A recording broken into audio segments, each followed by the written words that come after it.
سلام بینندگان عزیز، تنسیتی و خانوادگی را به هر یکی شما خواهانم. کسی که ما را تماشا کرده ایستاده است، ما این سحری به شما تیار کردن یک نمود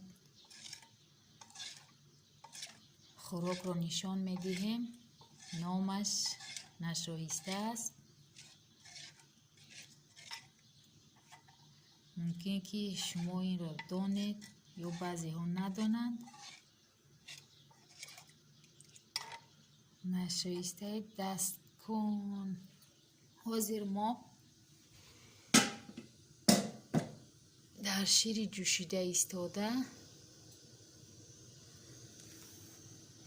نشایسته را همراه میکنیم.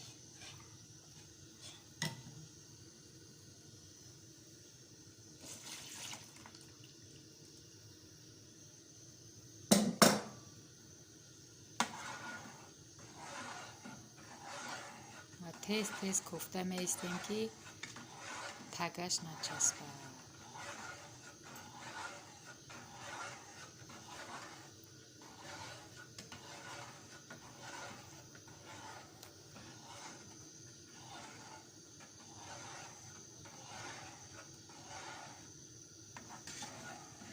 این نشایسته را تابستان به خودم تیار کرده بودم.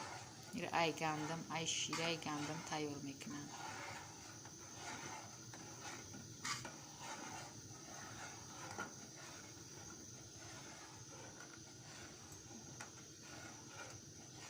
ما این که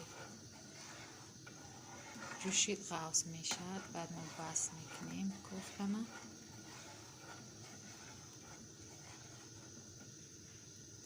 تیز تیار میشود نیکی.